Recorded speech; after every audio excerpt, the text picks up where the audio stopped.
성도 여러분들 안녕하십니까? 안교격과 방송 시간에 함께 하신 우리 성도님들을 진심으로 환영합니다.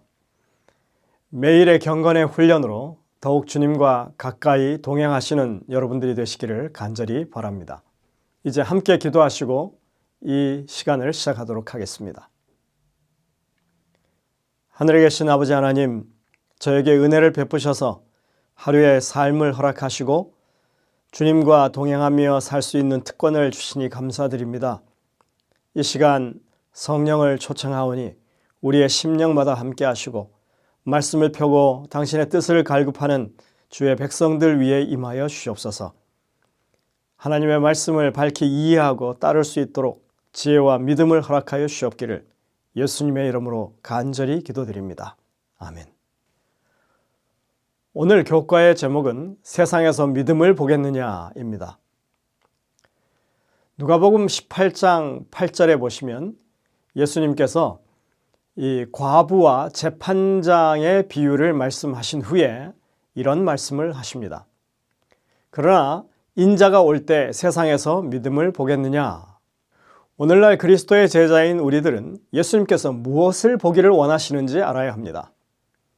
이 말씀에서는 예수님이 어두운 세상 가운데서도 빛나는 믿음을 가진 사람을 찾고 계신다고 하는 것을 알 수 있습니다.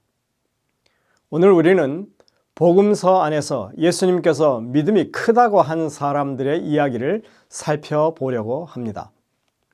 마태복음 8장 10절에 이렇게 말씀하시죠. 예수께서 들으시고 놀랍게 여겨 따르는 자들에게 이르시되 내가 진실로 너희에게 이르노니 이스라엘 중 아무에게서도 이만한 믿음을 보지 못하였노라. 우리가 잘 아는 백부장에 관한 이야기에 나오는 말씀입니다. 그의 하인 하나가 중풍병으로 누워서 고통을 받고 있다면서 주님을 찾아와서 고쳐주기를 간청합니다. 그는 예수님이 자신의 집에 오는 것을 감당치 못하겠노라고 그냥 말씀만으로도 병이 낫겠다고 그렇게 말하죠. 이때 주님이 하신 말씀이 바로 이 말씀입니다. 이스라엘 중에 아무에게서도 이만한 믿음을 보지 못했다. 정말 놀라운 말씀이죠.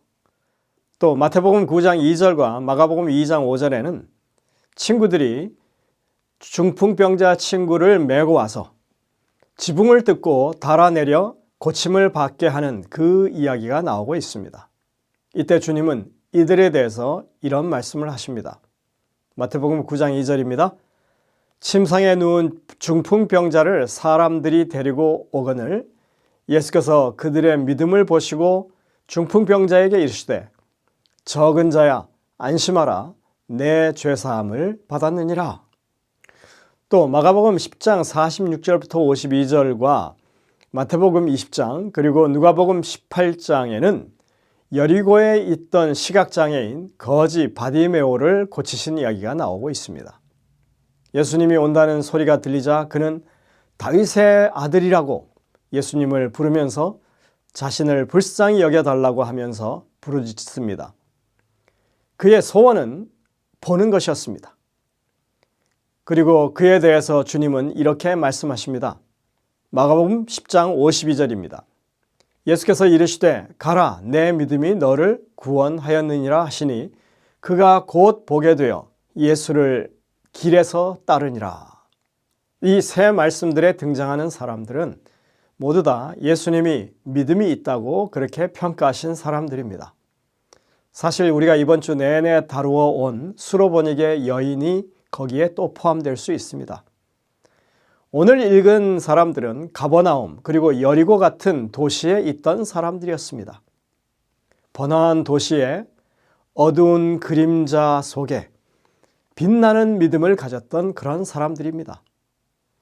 수로보니게 여인, 가버나움의 백부장, 중풍병자의 친구들 그리고 여리고의 시각장애인 바디메오, 이들은 모두 이방인이거나 병들어 천대받는 사람들이었습니다.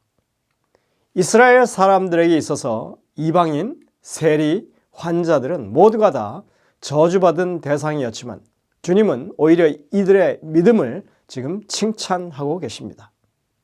그렇다면 하나님께서 택하신 백성이라고 자부하는 사지가 멀쩡한 유대인들, 그들 가운데 이런 위대한 믿음의 사람이라고 그렇게 주님께서 칭찬한 경우가 있었던가요? 여러분들, 안타깝게도 예수님의 고향인 나사렛에서조차도 믿음이 부족하다는 사람들은 나왔지만 믿음이 좋다고 하는 사람은 없습니다. 심지어 그들의 노골적인 그런 불신에 찬 행동 때문에 그리스도의 사역이 제한당했던 것을 우리가 살펴볼 수 있습니다. 예수님은 제자들과 함께 있는 동안 정상적인 이스라엘인들에 대해서 믿음이 적은 자들이라고 여러 번 말씀하시고, 마태복음 17장 17절에는 믿음이 없고 패역한 세대여라고 그렇게 안타까움을 표현하셨는데, 이 말씀은 사실 예수님의 제자들을 직접적으로 가리키는 그런 말이었습니다. 믿음이 없고 패역한 세대라고 했던 것이 제자들을 가리킨다? 정말 놀라운 일입니다. 어떤 상황에서 이런 말이 왔을까요? 예수님이 변화산에서 새 제자를 데리고 이제 막 내려왔을 때 그곳에는 귀신 들린 아들을 데리고 온 한 아버지가 제자들에게 고쳐달라고 했지만 고침을 받지 못한 상태로 그곳에 있던 상황이었습니다. 그 아버지가 주님이 고쳐주시기를 요청하자 예수님께서 하신 말씀이 바로 이 말씀입니다.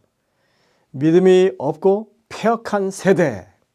물론 이 말씀은 그곳에 있던 여러 사람들, 바리새인과 유대인들, 서기관들, 제자들 모두를 다 포함할 수 있지만 이 대화의 내용을 쭉 우리가 살펴보면 첫 번째 그 패역한 세대는 바로 제자들을 가리키는 것으로 이해할 수 있는 것입니다. 여러분들, 예수님께서 마태복음 9장에서 하신 말씀을 기억하십니까? 마태복음 9장 12절에 이런 말씀을 하십니다.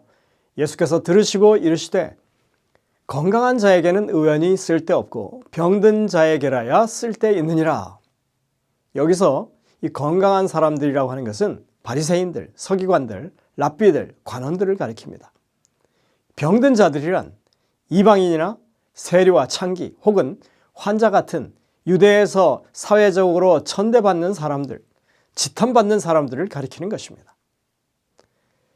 자기 자신들은 병들지도 않았고 종교적인 의무에 충실해서 하나님 앞에 참 좋은 백성이고 자신들의 현재 누리고 있는 이 평안과 번영은 자신들의 의 때문이라고 자만하고 있는 그 모든 사람들을 예수님께서 보실 때 건강한 사람들이라고 이렇게 말한 것입니다.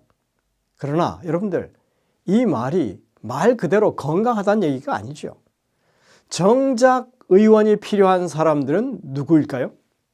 한번 우리가 예수님이 하신 말씀을 깊이 생각해 보아야 합니다.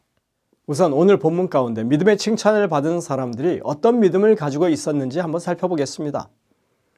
백부장은 예수님께 하인의 중풍병을 고쳐달라고 왔을 때 주님께 이렇게 말합니다. 마태복음 8장 8절 9절입니다. 백부장이 대답하여 이르되 주여 내 집에 들어오심을 나는 감당하지 못하겠사오니 다만 말씀으로만 하옵소서. 그러면 내 하인이 낫겠사옵나이다. 나도 남의 수하에 있는 사람이요 내 아래에도 군사가 있으니 이더러 가라 하면 가고 저더러 오라 하면 오고 내 종더러 이것을 하라 하면 하나이다. 여러분들, 이 백부장의 믿음이 얼마나 단단한지 보십시오. 백부장은 예수님을 하나님이 보내신 메시아로 믿었습니다. 모든 질병과 죽음을 통제하실 수 있는 권세자로 믿은 것입니다. 말씀으로만 하옵소서. 주님이 명령하시면 모든 일이 이루어진다는 사실을 나는 믿습니다. 주님은 말씀으로 천지를 창조하셨고 그 말씀 한마디도 땅에 떨어지지 않고 다 이루는 줄을 나는 믿습니다. 여러분들, 이스라엘 백성들이라면 어릴 때부터 달달 외고 살던 말씀이 이 말씀 아니겠습니까? 그러나 그들 중에 어느 누구도 이 말씀이 메시아로 오신 주님의 말씀에 그런 능력이 있다고 하는 그런 것으로 받아들이지 않았다고 하는 것입니다. 그들은 기적이라면 이렇게 말합니다. 저가 누구길래 바다와 파도도 순종하는가? 눈을 동그랗게 뜨고 그저 신기한 현상이네 하면서 참 용하네. 그들은 그저 그 놀라운 현상을 바라보기만 할 뿐이었습니다. 자, 이제 중풍병자 친구를 들것에 들고 데리고 왔던 그 친구 넷은 어떤 믿음을 가졌을까요? 이들은 주변 인물들로부터 손가락질을 받는 중풍병에 걸린 그 친구를 버리지 않고 예수님이라면 낫게 해주실 것이라고 하는 분명한 믿음을 가지고 주님을 찾아서 이 들것에 들고 온 것입니다. 그러나 예수님이 계신 집에 사람들이 너무 많이 들어가 있어서 이제 접근할 수가 없게 되자 그들은 그 집 지붕으로 올라갑니다.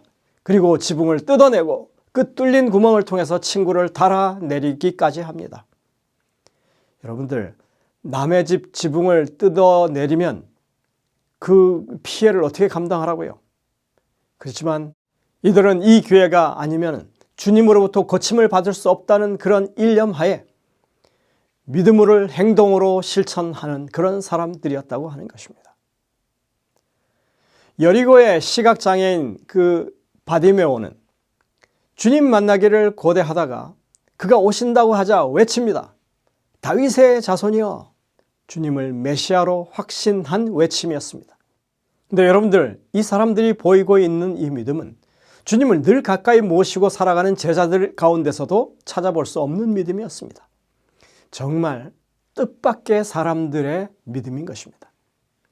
우리가 오늘 이 말씀들을 통해서 적용할 수 있는 한 가지 교훈은 믿음은 예상치 못한 곳, 즉 도시에 사는 외국인이나 이교도나 다른 종교를 가진 사람들 또는 버림받은 사람들 사이에서 발견될 수 있다고 하는 것입니다.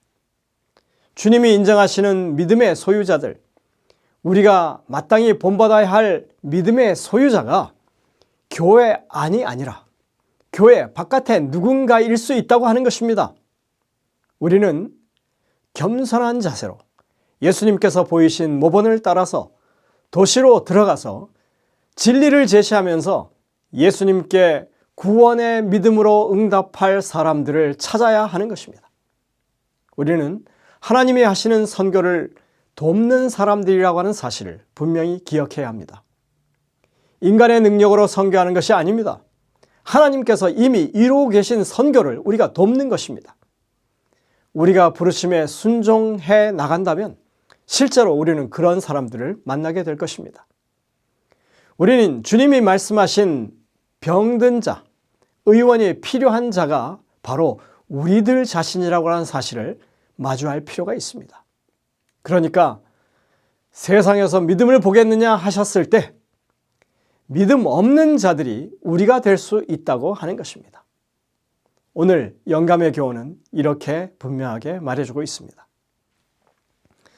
천사들이 찾는 이들, 하늘의 천사들은 높은 자이건 낮은 자이건 간에 시험에 빠진 자들에게 동료 인간의 특별한 수고가 필요하다는 것을 깊이 느끼는 사람들, 또 그리스도께서 경멸히 여김을 받는 자들, 무시를 당하고 상처를 입은 자들, 원수로 말미암아 멍든 자들을 돌보고 계시며 영혼을 순결케 하는 사랑으로 역사하는 믿음을 활용하기를 거부하는 완고한 인간들을 위해서 기꺼이 생명을 버리시고 그들을 위해 탄식하고 계심을 아는 그런 사람을 찾고 계신다. 가랴법은 기별 1권 97쪽에 있는 말입니다. 성도 여러분들, 우리가 여기에 포함되어 있지는 않습니까? 우리는 정말 진실된 믿음을 주님 앞에서 가져야 할 것입니다. 백부장처럼, 중풍병자를 메고 온 그 친구들처럼, 그리고 소경 바디메오처럼 우리는 확실한 믿음을 가지고 살 수 있도록 오늘 주님께 기도하게 되시기를 간절히 바랍니다. 기도하시겠습니다. 하늘에 계신 아버지 하나님, 우리가 건강하다고 생각하는 그때가 가장 위험한 영적인 병에 들어있음을 깨닫게 하여 주시옵소서. 참으로 주님께서 말씀하신 병든 자에게 의원이 필요하다고 하신 그 말씀이 우리를 위한 말씀임을 기억하게 하시고 온전한 믿음을 회복하는 정말 하나님 앞에서 건강한 하나님의 백성이 될 수 있도록 저희들의 삶을 이끌어 주시옵기를 예수님의 이름으로 간절히 기도드립니다. 아멘.